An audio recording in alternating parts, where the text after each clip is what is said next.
You're listening to Overwatch Contenders Daily, your path to daily news, scores, and insights into the Overwatch League stars of tomorrow. Here's your host, LemonKiwi.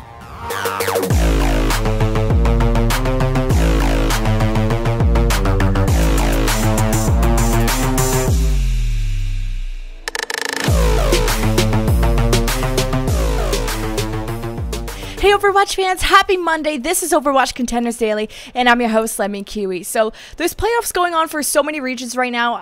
As a viewer, as me, as anyone in the scene, it's hard to keep up with every region. So, let me know in the comments which regions you guys are most interested in, and so I can sort of put more episodes, more effort into certain regions. So, it's very difficult to cover all of them, as you guys can notice. But today, I'm going to be covering Contenders China. I've only done one episode about them. I brought on two Broadcast GG casters, Kenobi and Panda. They've been casting Contenders China, and they're going to be coming on to tell me about how they felt about the regular season, the surprises, the disappointments of the teams that made it through and did not. We're going to be going over the quarterfinals results. Those that just got wrapped up on Sunday, and they're going to be giving me their predictions for the semi-final matchups going on August 25th. And also talking about Hammond, Sombra, cat vomit apparently. So make sure you guys check that out. Let's get into some Contenders news though before that interview. In North American news, NRG Esports will be holding open tryouts for all positions for their Season 3 Contenders team.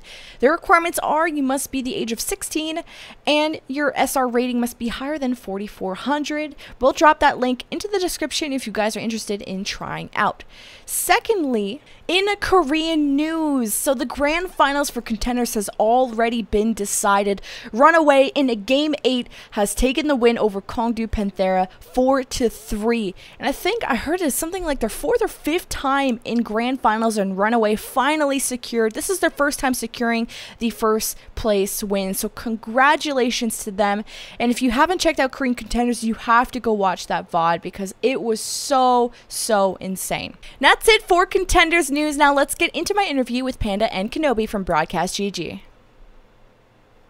And I'm joined here with Panda and Kenobi, Broadcast GG casters, but most importantly, they've been covering Contenders China, which the quarterfinals of playoffs just wrapped up recently. But let's go over the final results for those that might have missed it. Group A includes Lucky Future Zenith, Lingan Esports, T1W Esports Club, Flag Gaming. Group B has Moss 7 Club, Team CC, LGD Gaming, Hero Taciturn Panther. I nailed it, guys. Absolutely, and we're gonna say HTP from now on because that's much simpler and harder on me. Very easier on my little brain. And teams that were relegated unfortunately include Triple Six Legend, Future Group, Lucky Future, and Legend Young Beyond, which have very much easier names. But Panda and Kenobi, how's it going? How's the season been so far for you guys? I personally have had a fantastic time. We, as broadcast.gg come-ups, we have had the great opportunity of actually being on the Overwatch Contenders main site this time on Twitch. So, I mean, everything so far has been fantastic. Yeah. Great games all around in this Chinese region. Yeah, I mean, we've had some really good games. This regular season was awesome. And now with the meta switch, you know, things are just like flying all over. We don't know what's coming out. A lot of sombra, but we'll get into the meat and potatoes of everything, I bet, soon. Well, I'm kind of hungry, and I'm waiting for you guys to feed me all this information. You got Hammond, Symmetra, Lucio, Ana rolling out, but let's just look at maybe the overview of the results to start. Who made it to playoffs and who didn't? Which teams, kind of looking at these results, sort of surprised you in a good way and in a bad way? Let's start with you, Kenobi. I'm gonna keep it a little bit. I'm gonna actually go to the negative. You know, Team CC. When we first did the story meeting for Chinese Contenders, we said that this is the team that has this ability to be the best team in the region. You know, Shanghai Dragons Academy team. You know, they have so much coaching. They're coaching up the wazoo. And then just the communication issues that we've seen from them throughout the entire season has been really detrimental to their play. They lost to the two worst teams in their group. They lost to Lucky Future and Legend and Beyond. Big no-nos, right? You don't want to lose to those teams. They were at the bottom of the group. They were having issues of their own. So Team CC really didn't bring the, you know, style that we thought they would bring, and it fell flat for them a lot of the times. And I like to coin them as the Dr. Jekyll and Mr. Hyde of this contender season. It's like sometimes they show up and they're really good. They'll beat LGD and then they'll lose to Lucky Future 3-1. It was a bit of a mess coming out from them, and that really surprised me because I thought they were going to be much better than they were. How about you, Panda? Group B, to me, was a banger of a group, so I'm going to go ahead and stick with that one as well. But not Team CC, but Moss 7 Club. They pulled out some pretty ridiculous things. You remember Kenobi? Like, Vanessa... don't even get me started. But, I mean, don't forget Vanessa, a main DPS coming over to the main tank role. They will push over Yishi onto the off tank and main tank, and will flex over to a DPS. Those solo tank Brigetta, this team is just... If anybody understands the meta in a wonkier fashion, it's going to be Moss 7 Club. And the way that they took Group B by storm and stomped out on Team CC as well, I've got to say was probably the biggest surprise of my time over here in the Chinese Contenders region. Well, Group B just kind of looks strange to me. You look at the standings, everyone's 3-2, but not really by a really nice map count. Like, Moss 7 is in first with a 12-7. But then you look at Group A and you have Lucky Future Zenith, who's 19-1 with a 5-0 record. So there's kind of a big difference, it seems, between the two groups. Pretty strange indeed. Go ahead, So like Group A was very top heavy. We always said you have the three big boys. You have Lucky Future Zenith, you have T1W, and you have Lingan, both very good teams. And then you kind of get that gap between third and fourth, where it's the bottom three teams. You have 666, Future Group, and Flag Gaming. And Flag Gaming was the one that kind of showed the most out of the bottom three, because it was always a fight for those three teams to see who was going to get fourth. I mean, the other two teams, they were pretty safe. The other three teams, rather, they were pretty safe in getting into playoffs. So from a very top-heavy group, the one we got was Flag Gaming, and Flag Gaming actually had some very good moments, and there were some hiccups along the way, but I think Group A, from what we got from them, it was pretty standard, I would imagine. Especially with T1W taking that first win, or the first map win rather, against Lucky Future Zenith as well. You said it best the other day too, just like they showed that the god of this region can actually bleed. Yeah, you can bleed, man. You can bleed. And we even said to after the broadcast of this past weekend that Flag Gaming, had they had been in Group B, probably would have won it as well. I mean, especially with winning on Moss 7 Club this past weekend as well. Yeah. You can only imagine how good this team actually was if they didn't have all the odds stacked against them. Group A just had so many giants in there. So what happened with these trials teams? Because there's Legend Young Beyond, who were a playoff team last season. Now they're in relegation. Same thing with Lucky Future, who were in playoffs last season. Again, dropped down to relegation. And not a horrible map count for these guys. 2-3, 8-12, 9-12 area. So was it just a hard group for them, or what do you think happened between these two teams, Panda?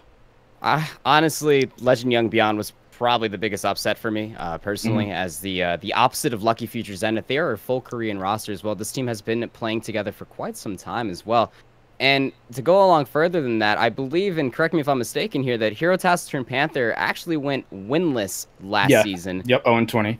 Yeah, and ending up to come back and take fourth in that region was pretty interesting to me as well. But for Group B, it was more of a toss-up. Saying and looking at their map differential as well, Lucky Future went 9-12, where Hero Taciturn Panther went 10-11. They were only 2 games behind, really. So that group to me was really just the group to watch. The games, they were a little bit of a cheese fest at some moments of time, but they were still really, really close and really fun to watch as well. And Legend Young Beyond coming through with 8-12. Only 3 games behind as well, so they just barely missed it, Lemon. And yeah, I mean, it's kind of... Oh, sorry, Lemon. Go for it. Yeah, it's kind of with Group B, it was like, if you believe in the multiverse theory, there's a alternate reality where the 3 bottom teams probably just are completely different, right? There's a universe where Lucky Future kind of gets in there at the end. Legend Young Beyond also gets there. It was just such a close group. And also, Lucky Future kind of playing that little brother to Lucky Future Zenith, not really punching their weight. A lot of discommunication issues there. Not really the cleanest, because they're more of a mixed roster. It was, they have Sola, and then they have Yarg, and that's their only Korean players. So Lucky Future also kind of was that team where it's not what I expected from them, but with the way Group B went, I'm not really shocked in how they played. It was just a mess of, it was kind of just like a very tight-knit group. And like Panda mentioned, it was 1 or 2 games that kind of threw, the group for a loop. And talk about how many teams sort of belly flopped, either in a good way or in a bad way. You have even Moss 7 Club, who went 0-5 last season, to now being #1 in their group, which is, like I said, not a fantastic map count to be deserving of #1, but still, from relegation to #1, you got Hero HTP, just going to go with that, 0-5 to making playoffs. Like Legend I want to say Young and Beautiful. I'm mixing up Europe here, but Legend Young and Beyond. Don't cross the streams. Don't cross the streams. Don't do it. Don't do it. They're probably beautiful as well. But playoff to relegation, and you got Lucky Future playoff to relegation. There's a lot of belly flopping going around here. And do you guys think this is caused by meta or major roster changes that happen throughout the season, or are just some teams getting better faster than others? Kenobi. It's interesting to say. It's difficult to say on my end because I think there is the way like Moss 7 started playing. Like last season when they were playing, they kind of just played mystery heroes a little bit. Like they still had this mantra of being this team that'll bring out really weird stuff, but there wasn't a plan to it. And this time, either through just them knowing the region more, or them watching VODs or coaching or whatever it was that they had, it seemed like they had plans to what their composition was going to be doing. So like we talked about it before, Panda, Volskaya A with the Bastion, right? It's like, we know you're going to be running, you're going to be running Zarya Ryan into us, come run into the little Mega Pack room, surprise Bastion, everyone's dead, and then they push. It seems like Moss 7 Club, it seems like Moss 7 Club had this idea of more like how to use the meta to their advantage, how to counterpick what the opponent was doing as well. So I think it is a little bit of the teams, getting better, being able to gel a lot quicker. Yeah, and that also goes very far into, say, for Group A as well. I mean, if you look at, again, to go back to my previous point of all the giants in there, I mean, Lucky Future Zenith, they're in a team house, so the synergy has to be there. And they've been... Yeah, it definitely helps. And they've been playing together for a long time as well, where then you go ahead and you take a look at Moss 7 Club, and then you have Vanessa that just learned main tank and able to lead this team into a slamming victory of Group B. I mean, sure they just lost coming into the quarterfinals, but at the end of the day, you still made a really strong showcasing, and making it this far is still something really good to say about it. And as well as then you take a look at Flag Gaming rather, they're kind of like the success story, in my opinion, able to take all the odds against them and still not even scrape by, but still show why they're a strong team against such a juggernaut of Moss 7 Club. I mean, this team hasn't been playing together forever, but they're still able to really show their worth. Well, both these groups look super tight in terms of their standings, and now we get to actually talk about the quarterfinals. For those that didn't get to catch Sunday's matches, these two guys were part of the broadcast team, so they know what happened. But for you guys at home, Flag Gaming won in a Game 5 over Moss 7 Club. T1W Esports Club 3-0'd Team CC. Lucky Future Zenith 3-0'd HTP. And LGD Gaming 3-1'd Lingan Esports. So for both of you, I'd like to get your thoughts on each one of these matches, how they went, what stood out to you, mistakes, people popping off. So let's start with the first match of Flag Gaming, which, by the way, is former Team Scotty's gift roster. And they went against, they were 4th seed in their group, and they took a win over the 1st seed of Group B, Moss 7 Club. So we'll start with you, Panda. What stood out to you in that match? I think this was just 100% experience here in a high-pressure situation, and this was to my previous point as well, why Flag Gaming was made to show a strong outing here in the Chinese region of contenders. We saw Jason just going crazy. Their double sniper composition is just truly off the charts. I mean, the way that they're able to shut down so many different little areas of the map. I mean, you know that if you get out of one sniper's range, you're going to end up being in the range of the other one. But to coordinate all of that in succession with Coldus on the Zenyatta, his Discord orbs were going crazy. I mean, the communication for this team really got showed in a clear-cut picture, in my opinion. They painted it like a Bob Ross painting, and it was just beautiful to me, the way that they were able to flex around where need be. We saw DMO come over on the Genji, the Pharah, just so many fun things coming out of this team and really showing the succession, not to mention their new main tank player. I'm sure you want to talk about him, Kenobi, though.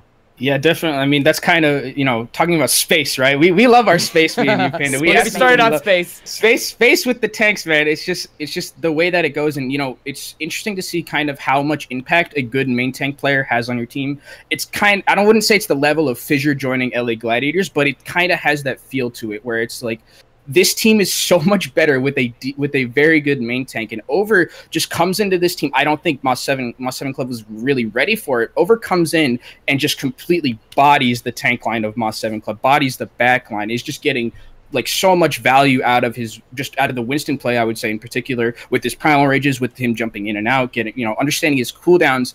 And I think that just gave so much room for the DPS of Flag Gaming to, do their thing, right? Jason, I talked about before, used to play this more of like, I'm gonna 1v6 Genji. No, he starts to play with the team a little bit more. He has this fair that's really good, just anything that he wants to play, and he has the space to play it. And we know Jason, even though Flag Gaming had a very rough group stage, Jason was one of the bright spots. So now that you bring Over, and then the rest of the team is starting to show up, it's just everyone is being lifted by Over right now.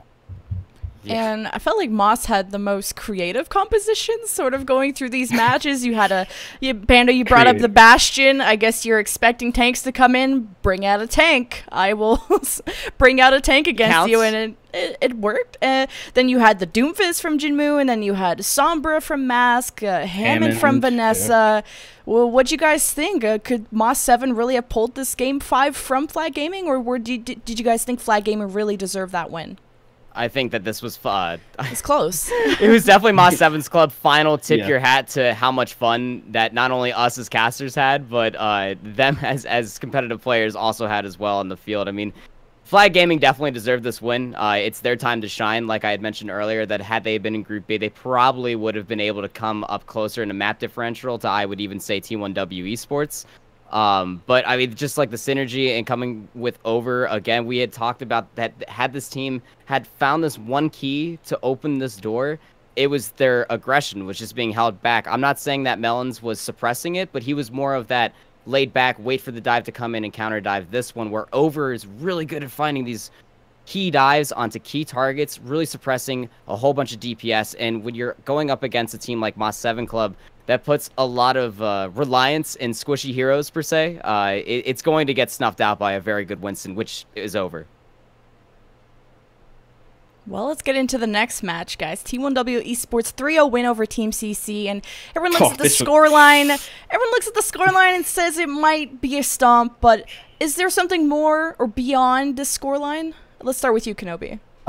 Team CC came out as Dr. Jekyll. They did not like it was bad from what I saw. It looked so convincing for T1W, and we had talked about it on the desk and when we were casting that it's going to be a battle between the DPS. It's going to be K-Heart versus Crystal, and Crystal is one of these players on T1W who has this carry potential vibe to him, right? And so does K-Heart. So we were looking between those two to see who's going to be the one to come up on top. And then we also talked about their second DPS, Eren versus Yakumo. And unfortunately for Team CC, Eren absolutely understands very well how to play Sombra. And Sombra is one of these characters now, or heroes rather, that we have that now has this infinite stealth. Can you get a lot of free scouting? And Team CC seemed to just be allergic to playing Sombra until their last map, which I think, especially since this character is so new, I just knew in the way she is played, I think that you really need to have that counter Sombra. It's the easiest way. And for the first two maps, Team CC didn't play it at all. So Team CC maybe just a little bit not able to adapt to the Sombra coming up because of the way Eren was playing. It was very good, getting a lot of free scouting, getting on the Zen in the back line, making sure that he knew at all times where the enemy team was. And when Team CC finally did bring out their own Sombra, it was a much closer match, but I think it was a lot predicated on Eren just understanding the Sombra more, T1W understanding the Sombra more. It's just Sombra is such an important part of this meta, and I think you're really going to see teams who understand the Sombra. I'm saying like understand the Sombra a lot, but I think that's like the main point of this meta is just how well you abuse this Sombra pick. There's a reason why K-Heart and Chris are both on the Overwatch World Cup team for China as well, both DPSs as well, and I think if you let them fly free on this, not with the Widow v Widow, but if you stack them together as the Widow and Sombra, it's going to be a beautiful picture to see. But when you put them against each other, oh man, I felt the lightning in between those scopes, man. In between like the sniper duels, and then when he swapped over to the Sombra as well, it was absolutely filthy the way that they were able to come up above the Shanghai Dragons Academy team of Team CC. But never in the end, though, we were talking about how it was always going to be these 1v1 situations, but I think at the end of the day, they just showed why they're top contenders in a way of just working well as a team. So did you guys think Team CC, or did you have higher expectations for Team CC being that academy team? Or, because you guys kind of hinting me that this was a stomp game. I didn't. Go ahead. Yeah, it was close at some points. I think Volskaya was closer than it should have been, because finally Team CC were like, it's almost like if you have an EMP of your own against another EMP, EMP is just a very good move. So why don't we just use EMP of our own? And then they started winning. Before that, they hadn't like touched the Sombra at all. They were just sticking to what they thought was comfortable, what their comfort picks were. And while you can stick to comfort picks, there's a certain, like, when you have someone who's like Moanran on the Sombra who's being so just a nuisance to your backline and you can't really help him, you need to get that Sombra for yourself. And I think Team CC, it's weird because they're the Shanghai Dragons Academy team. I think they would have more of that adaptability, you know, more of that onus to, you know, go for themselves and get those, you know, change those heroes, forego your ult charge just to make sure that you're not letting Mulan get all that value. So I think Team CC really just played themselves a little bit. Yeah, they outplayed themselves indeed. I mean, like in a way, we always talked about Sombras and Pharahs. Like, some of them tickle you in the damage that they get, and you can heal it up in time. But then there are those that you actually have to shoot down before you enter into a team fight. And this is why we made the joke in our story meetings as well. The word of the weekend is flexibility. And play Sombra. Oh, that's not it? Okay. I mean, it might as well have been. I mean, Sombra. That's what we should have done. Let's go back in time and fix that story notes. Word of the day is Sombra. Exactly. I mean, like, and that's just one of the more fun things about when you get down to for Team CC is that they didn't really take the fight properly in a way. You see that Sombra in the backline, you have to take everything against that. We saw some Brigitte picks come out, but I don't think that they were properly equipped to come across for it as well. You need to take a McCree at some certain points as well. With that buff that he just received going into this, it's going to help him out to a certain extent, but you just need to be there and landing those flashbangs as well. But I think what really gave the edge in this fight, and why I'm going to lean towards a stomp, and why I feel so bad, is because I personally doubted Silver, and I'm very, very sorry that I did, because this man played out of his mind. Again, going back to my point. He was woke, my man. Yeah, I mean, like, in a way, like, I spoke about those 1v1s, and I didn't even mention the Reinhardt or the Winston 1v1s, but specifically those Reinhardt 1v1s. My God, this Silver man... 3 was a man on a mission, dude. I mean... Oh, successful at that. Successful at that.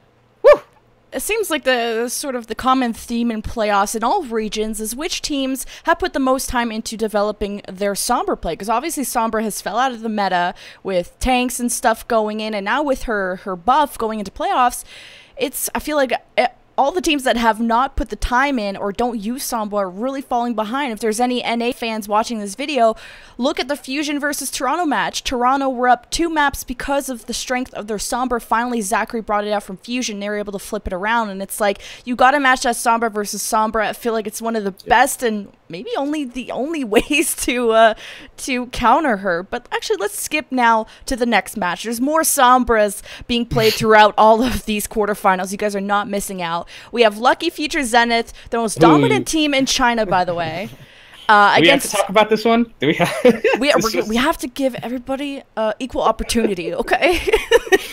Against Trials Heroes HTP with the funny name. So, not a surprising scoreline, but what did you guys find interesting about this match? Or fun, entertaining? Panda, go for it. Why? Because I called it? Don't give me this. Panda, come on. I honestly really You were in the trenches, dude. I was in there. I was in there pretty deep, my man. And I got to say, if there's one thing that I really enjoyed seeing out of Lucky Future Zenith altogether, full Korean roster, by the way, at the top of their group, has yet to even lose a match. And I think it's like close to 30 games. Who the heck? I lost count. I lost count. Good. They're a good team. They're pretty good. They're just pretty as good as last season, too. They're like the Fusion Uni of China, it seems. It definitely seems that way, Lemon. I mean, LFZ, all things considered, the way that their DPS are that synergetic around Marvel's Winston, this is kind of the same thing that I said about Flag Gaming, but Kaioken times 20 in a way, because they just move at such a lightning quick pace that you almost lose track of everybody you need to be worried about. Spoke about how sometimes you need to deal with that one Pharah or the one Sombra. How about just all 6 members at the same darn time? And that's what Lucky Future Zenith brings to you. A fantastic main tank in Marvel, and then you also have the off tank of Michelle, and they'll pull out those compositions like such as Oasis where they'll let Michelle come out on the Reaper, and that just really throws you for a curveball, man. And, what even was that? Exactly. You have to be worried about Spitfire. these kind of things. Exactly. You have to be considerate of these things and really just be prepared to take those quick swaps, but not in the way that they pressured Hero Taciturn Panther. I think they really got in their head, Lucky Future Zenith did, and they really flexed their guns as far as how long we've been doing this together. Sure, they're in a team house, but how long we've been playing together, how good we are in this pressured state. Because really, I mean, we'll say David and Goliath about every single match if it definitely presents itself, but definitely is, but not in it's kind of an under exaggeration in this format. I mean, Hero Taciturn Panther, they had all odds stacked against them, Lemon. It was not easy. They definitely came up on top, but I just think Lucky Future Zenith just got in their head after map 1. Yeah. Tell me about how they got into their head, Kenobi. Yeah, there is some tactical crouching, tactical strafing, lots of extracurriculars coming out from Lucky Future Zenith, and it felt like they were playing with their food a little bit. You know, they were eating some Panther. Right? They really just like it seemed like they were having so much fun just beating them senseless. Like HTP had such a hard time, you know, especially when we saw them at that first point on Oasis where they were just spawn camping them, and then your McCree's missing all the shots on the 80 strafing DM. It just was a really bad time for HTP, and I think Volamel said this on Twitter. He's a mental boom, right? HTP had a mental boom, and I think that's a great way of putting it, where they just, after that, you're climbing such a high mountain, such a steep mountain against the best team in the region. It's just a very difficult thing for them to do, and it seems like it was almost a little bit of a match too far for HTP. Right? It kind of reminds me of, if there's any soccer fans out there, like Iceland beat England in the Euros, and then they played France, and France beat them 5-2. It's like a game too far, so HTP maybe got very unlucky with their group. I mean, to be fair, anyone who was going to be up against Lucky Future Zenith is pretty unlucky, but HTP really didn't. It was a bad time overall, and I think HTP showed a little bit of bright spots, but were completely outclassed and outshined by Lucky Future Zenith, who, as Panda mentioned, it's 6 players, just a well-oiled machine. If you beat one of them, you have to beat the other 5, and that's very difficult. They also didn't play Woolygao, too. I actually forgot to mention that, and I think it's really important that we didn't see Woolygao not a single map. We saw Lily a lot. We saw Lily and we saw Effort playing together a lot, and they have very similar hero pools. On a serious note, though, I think Woolygao really needed to be there. I'd like to personally know. I've still yet to find why he wasn't in there. But that flex player is just much needed. We saw the Brigette swap onto the Widowmaker. Speaking of that, that ultimate shake your booty to the spawn of Oasis that DM gave us, 75% ult charge straight onto the Widowmaker to try to land a skill shot when you can change that skill shot into a shield bash and really deal with DM and then go forward into the team fight. And I think, again, to your point, and Volamel's mental boom, that was definitely the word, or the 2 words of the day. Yep. Well, I think tilting the other team is a strategy, right? I think some people that mental game. They ran Sombra, they ran Symmetra Hammond on Anubis A. I saw that. Because they said, "Oh, we basically have full held HTP. Let's just run Symmetra Hammond." Oh, okay, it didn't work because Symmetra is pretty interesting of a character right now. And then they just go back and then they roll the point. Like it just seems like, again, I said it before, they're playing with their food at this point, and I don't want to see them do this against T1W, because T1W is a team that you cannot do that against. So I hope they don't get into their heads too much a little bit like Future Zenith. So maybe playing overly confident might be their downfall. And it was just hilarious, the Symmetra Hammond thing that came out, because that happened right after HTP C9'd on point A. So it was just like a double burn. You know, lots of salt on the wound of how that match went.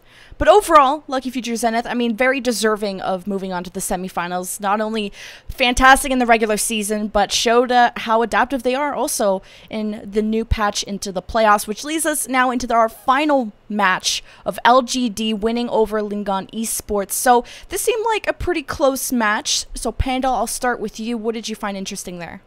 Well, you had mentioned earlier about the biggest upset in here. For me personally, it was actually Lingan Esports. I really wanted them to go far. I've always been one of the biggest fans of the DPS duo between Kami and Undead, and I think that they really got shown to the task of why Jucia is actually the main tank of Overwatch World Cup for China.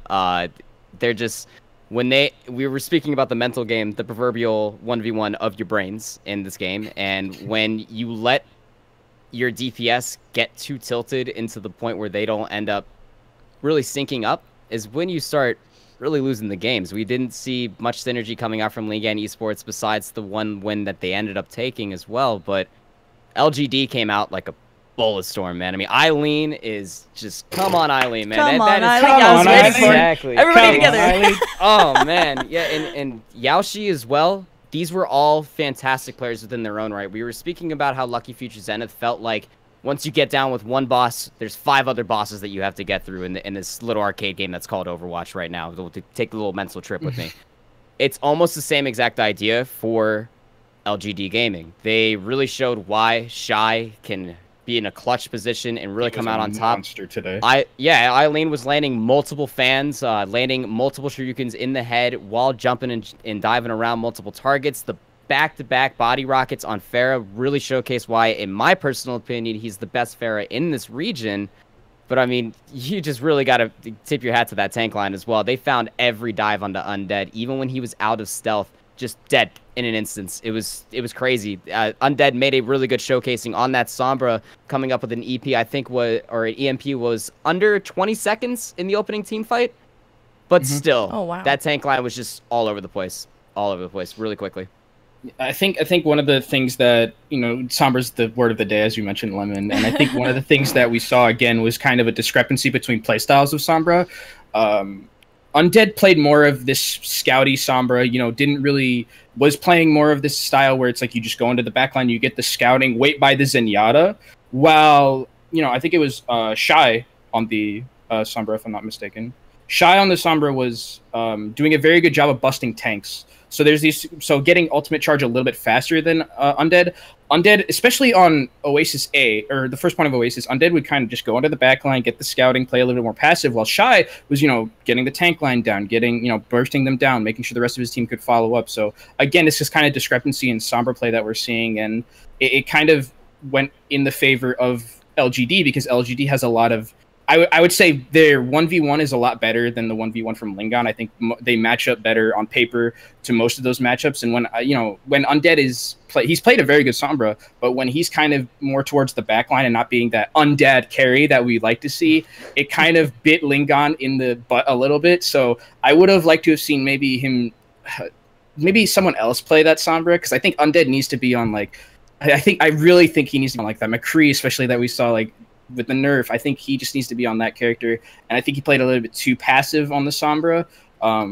That's just my takeaway from it. I think LGD just as a whole was better than Undead and 5 other players. Yeah, that's what I wanted to see too. Undead came from the Overwatch League, making a really strong showcasing on his McCree time and time again. Big flanks, big dead eyes, and he didn't even get the chance to do it because, you know, like the joke will state, Sombra, and like we have every single patch so far, there is that must-pick hero.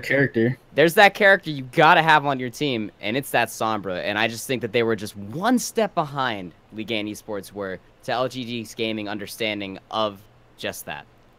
It's Sombra's in a weird spot. It's either you never use her because she's useless, or now she's so overpowered that she breaks your games. So Hack is like a crazy move. Can we just talk about that for a sec? Hack is probably one of the best moves in the game, and EMP as well. The ability to stop cooldowns from happening from an enemy team is just nuts to me. Like, that's just so crazy. It's just a nutty mechanic, and I think that's why Sombra is pretty hard to balance, because you either have Sombra being super OP, like she probably is now, or she's just in the dumpster. So you got to really finagle that line, and right now Sombra's pretty OP. I miss Scatter Arrow sometimes. No one misses that. No one misses Scatter Arrow. You're fired. It's like choosing between like dog vomit and cat vomit. Which would you rather eat? Like, remember when we used to complain about resurrection, guys? Vomit. Okay, this went somewhere semifinals. But this is exactly why everyone should be watching playoffs, like no matter what region you're interested in, because of this patch and how it's turned everybody on their backside with how to integrate Sombra, who's now pivotal to winning these games. But we got some semifinals coming up. I think it was August 25th, something like that, next Saturday.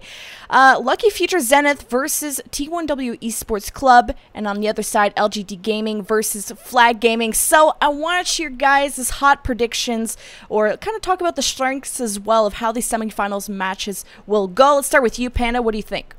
I will stand by that T1W will take this victory off of Lucky Future Zenith. I am gonna throw down on it. They have figured out the chemical formula to make this god meat of the Chinese. No. Honestly, I would like to know that formula. If you know what it is, please DM me on Twitter. But anyway, I think that T1W, they understand this current patch. I think, again, if Silver continues, if Silver 3 shows up like he did previously in last week's match, going up in a few weeks or a few days out as well, I think that they can actually bring it to Lucky Future Zenith. It's not going to be easy. It's going to be bloody. It's probably going to go to a game 5, but I think T1W's got it up on Lucky Future Zenith right now. If they play to this overconfident style that we have continuously seen from Lucky Future Zenith, when, like Kenobi said, they like to play with their food, I think they can really just get stomped in the dirt and kind of stay there as well. If that proverbial mental game gets flipped on LFZ, we haven't yet seen what happens, how they come out of a rut like that, not to mention how T1W already took a map off them. So I think they understand the keys. I think they just need to find the doors to open. But Lucky Future Zenith hasn't lost, or has only lost one map this entire season. And it was the T1W though. That's the one thing that gives me pause. Okay. When I make my prediction, it's T1W beat, like, that one map where it was Eichenwald. It was a very convincing win. It was very, very in the favor of T1W. They understood Lucky Future Zenith, figured them out, got on the DPS in the backline. Crystal just popped off like the entire game. It's just, I don't know how to value these first two quarterfinals matches, right? Because we have Lucky Future just decimating HTP, and then we have T1W basically decimating Team CC. So they don't look like they've been tested so far throughout these playoffs. When they last played, it was Lucky Future Zenith. It was rather convincing, even though they did lose that one map. If now that T1W, this new meta, I think if T1W does take a map off of LFZ, they definitely, their onus is on them to make sure that they push that advantage further, because last time when they took that one map, LFZ just downloaded them the second two. It was pretty much over after that. So, but we're in new meta now, and new meta changes things. So I definitely think it's possible. I think it's going to be a Lucky Future Zenith winning in a 5-game set. So I wouldn't be surprised if T1W won, but holy moly, LFZ not 19-1 for no reason. It's going to be a banger. Absolutely, they are the best team in this region, but on any given day, the best team can lose. So I think it's going to be close, but I personally am going to give it to LFZ in a 5-game set. That meta swap is exactly what got New York XL. Don't ever forget that as well. And the overconfidence does kind of bite you in the butt. Everyone thinks you're going to win. You get over-pressured. You get mentally too into it. But that'll be, I think, one of the better semifinals. But the other semifinal match we have is LGD Gaming versus Flag Gaming. So, Kenobi, what do you think of that one? This one's a bit different, because this one, the two teams that played before were rather tested. They weren't stomps. LGD had that one slip up against Lingan, but then kind of had that better two last games, and then it was a 5-game set between Moss 7 Club and Flag Gaming. Flag Gaming is probably the most shocking team in this playoffs. I think, Panda, just because of, we didn't expect this team. That was a 4v1. That was 1 seed from Group B against 4th seed from Group A, and just Flag Gaming came out and punched Moss 7 Club in the mouth, took them to task, beat them on that game 5 pretty convincingly, and so I don't know if this is like the Cinderella run, right? Where if this is this idea where Flag Gaming just everything is fallen to, it's kind of, I want to make this point again. It's kind of like LA Gladiators, where it's just they have this main tank now that's really good. They have a lot of space for their DPS to play, and now they can make something happen. But LGD, as we talked about before, is one of those teams, Panda, where you have to win not only against one person, not 2, not 3, but you have to win against their entire team. And I don't know if Flag Gaming, on paper can match up that well against, or match up 1v1 against them. Definitely the DPS duo of both teams is definitely something to look out for. I think they're pretty even, but when Shy and Eileen get going, I think it's probably the deadliest DPS duo we have in China. I mean, so what's the prediction, guys? I gotta hear it. Everyone LGD looks in good. 5. LGD in 5. That's like what my head's so saying. Safe. Game 5. Yeah, but I think that's a safe bet as well for both these games because, like you had said, Kenobi, is that both these teams have yet to be tested in a manner of speaking. Flag Gaming, I think Cinderella would be a little bit more of a difficult one. I would probably say that this is more of a Mulan story in a way because, Mulan always has that one next challenge that she has to get through, right? And I think this is Flag Gaming, right? They made it in 4th place of Group A. They came out so strong against Moss 7 Club, who won Group B. They're showing why they're meant to be here. And I think with their new main tank, and I think with DMO popping off like he was as well, and Jason showing up so strong, Eileen's going to have a hard matchup in that Sky as Farah. Can't really play whatever he wants this time around. My ace in the hole, however, for LGD Gaming taking this as well as in a map 5, will be Jusia. Jusia is continuously showing every single play that he jumps in on Winston, why he was chosen and picked to be the main tank of this entire region for the World Cup. Now, if I don't speak about supports in space enough, Juicy is going to speak with his Primal Rages just for me.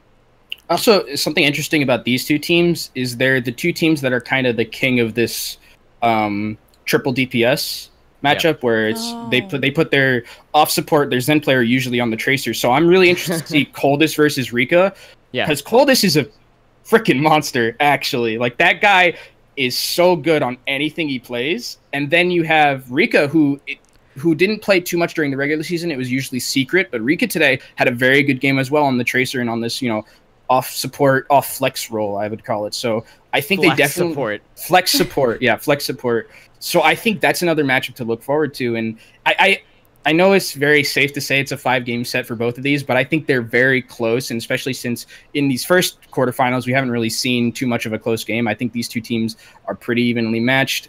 I think, both the semifinals are going to be absolute bangers, and you should definitely check them out.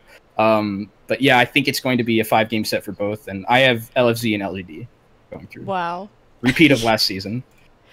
Hey, we normally don't agree on these kind of type things, man, but I absolutely agree with you right there as well. I mean, this is absolutely LGC or LGD's game to lose, in my personal opinion, but it's also Flag Gaming's ready to show up. LFC's might end up taking it for sure, but I think T1W, again, can give them a strong running, but I'm still going to stick with it. Well, you guys heard the predictions here from the casters of Contenders China. Thank you so much, Panda and Kenobi, for joining me with these spicy predictions. Yeah, thank you so much for having me. And us, rather. It's always fantastic to do one of these. I'm definitely happy to be here. I'm happy that you're happy that you're here. But make sure you guys at home check out broadcast.gg on Twitter and also follow OW Path to Pro. They will be tweeting when these semifinal matches go live on August 25th. Depending on what time zone you're in, you're going to have to check it out for yourself. Also on the Contenders website. Make sure you follow these two guys. Their Twitters will be in the description and you can follow their Path to Pro as casters. But this was Overwatch Contenders Daily. I'm LemonKiwi. We're going to see you guys on Wednesday. You're listening to Overwatch Contenders Daily, your path to daily news, scores, and insights into the Overwatch League stars of tomorrow. Here's your host, LemonKiwi.